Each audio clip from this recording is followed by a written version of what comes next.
climbed the ladder of success in his showbiz career. Isang tagumpay na di naging madaling makamit para kay Mark, lalo na't naging kakambal nito ang mga kritisismo tungkol sa kanya. Talagang linait-lait si Mark eh. Kasi ganyan daw, payat, hindi daw gwapo, hindi daw artistahin ng ano. Hindi siya yung kagaya ng ibang artistang maayos. Yung, kung, ano ba ang pangalan, no? Kung ano-ano lang sinusuot. Kaya nga, sabi ko sa kanya, baka akala niya, wala siyang responsibilidad bilang artista. Pag artista ka kasi, may responsibilidad ka. Kailangan lagi kang maayos pag nakikita ka ng tao. Talagang marunong ka ako talaga yung Diyos. Sabi ko, kami talagang walang-wala. Kami pa yung pinaka-last na nag-audition. Siya pa yung nanalo. Ngayon, siya ang tinaguriang bad boy ng dance floor, a title that he has rightfully earned. Una, dahil sa kakaiba niyang passion sa pagsasayaw that started at a very young age. Mahilig yan sumayaw talaga. Umabot sa punto na naimbitahan pa sila sumayaw sa yung lunch date.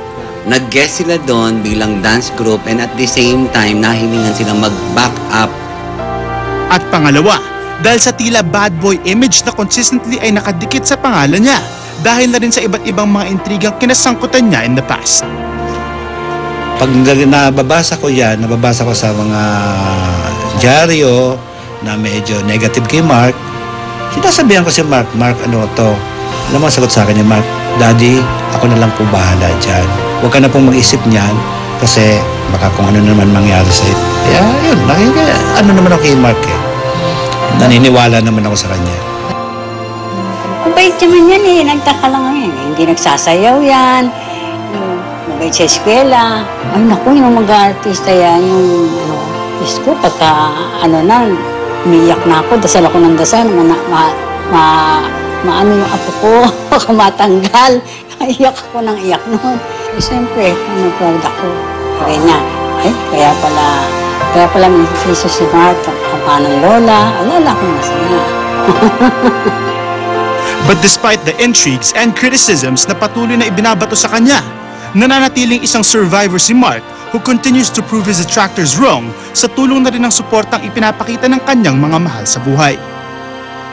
Kung di naman totoo, kami naman din nakakaalam kung totoo yung issue o hindi. Nasa amin na lang kung naapektuhan kami. Hanggang ganun lang naman magkaya nilang gawin eh. Hanggang paninira.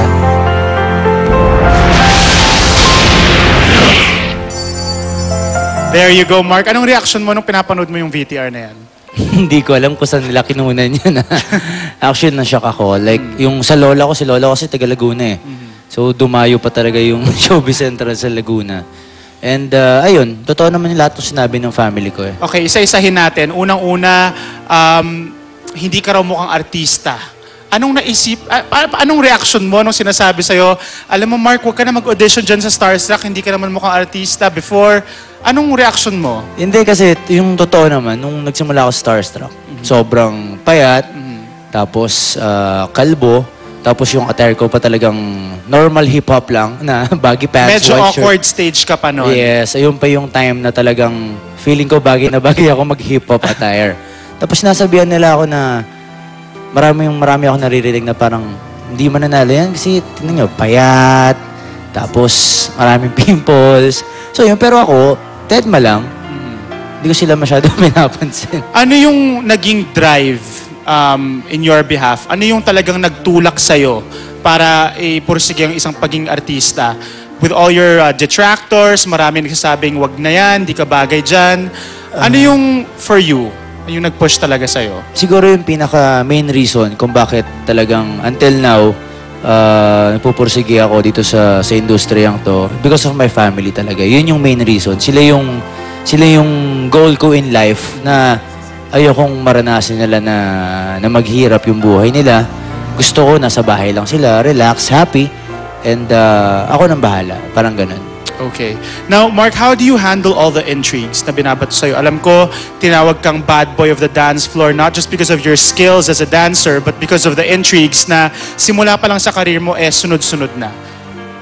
Siguro kasi ako yung tipo ng tao mo na kung ano yung totoo sasabihin ko, ako yung tipo ng tao na hindi ako off and on cam. Ganun na kung anong makikita mo sa akin, Ganun din ako sa totoong buhay. Okay. So siguro yun yung nakatulong sa akin. Every time may binabatong chismis sa akin, lalo't pag hindi ko alam or alam kong hindi totoo, sinasagot ko na hindi totoo. Pag totoo, sinasabi ko sa kanila. You keep it real. Yes, ganun Yes. ako eh. Dapat totoo talaga tayo. Okay. Now mga kapuso, ang ating bad boy of the dance floor, isa daw real life good boy. How's that? Panoorin natin to. On cam, everyone thinks he's a real bad boy.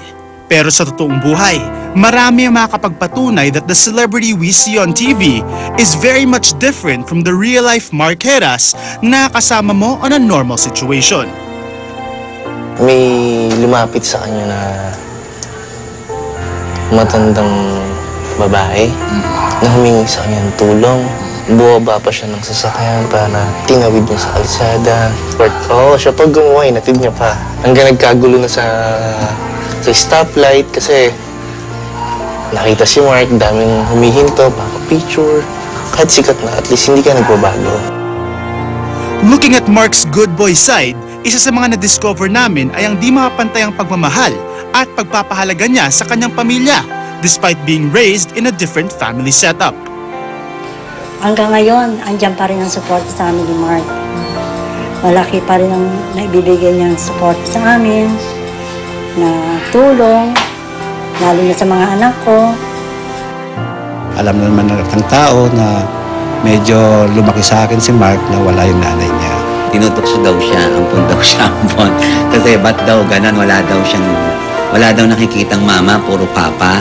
So sabi ko, nako, sige, kako, pagka may awarding ceremony or program ulit sa school, promise, mama mo naman ang pupunta doon para, ayun na. So, pinapunta namin yung mama niya. Talagang nakita namin ni Daddy John na hila-hila niya yung mama niya. Isa-isa niyang pinakikilala sa mga class niya. Eto mama ko, hindi ako ampon. Si Teacher Rosie kasi, very, yung kay Mark kasi para bang second, na yun, mother niya. So, naghahanap siguro ng mother, kaya medyo, sa kay Teacher Rosie. Nung kinder hanggang high school, si Teacher Rosie na talaga nag-ano sa kanya. Lahat-lahat naman. Pero so far naman, sabi ni Teacher Rosie, mabait na bata talaga si Mark. Maalalahan yung kasing batang yun. Tsaka napaka-sweet. Alam mo ba, pag dadating yun dito, hindi ang mga bata nagbibless sa akin. Pero siya yayakap yan eh. Yun nga, pag yan na-inlove ko, umiiyak pa eh. Patunay dito, ang isa sa mga kwentong di malilimutan ng ama ni Mark na si Daddy June, noong mga panahong nasa Starstruck pa ito. Natuwa kami talaga siyang nanalo. Hindi namin expect lahat. Kinausap niya yung doktor. Sabi doon sa doktora ko, Dok, pautangin mo muna po si Daddy kung ano po yung gamot na kailangan ni Daddy. Kasi pag natanggal ako sa this Friday, meron na po akong 50,000. Mababayaran na po kita, sabi niya. Sabi naman ng doktora, okay Mark, sabi niya. Ako nang bahala sa daddy mo. Kaya doon, natouch ako talaga doon. Kung ano yung meron siya, gusto niya meron din kami. Proud na proud ako sa anak ko na talagang hindi kami pinababayaan.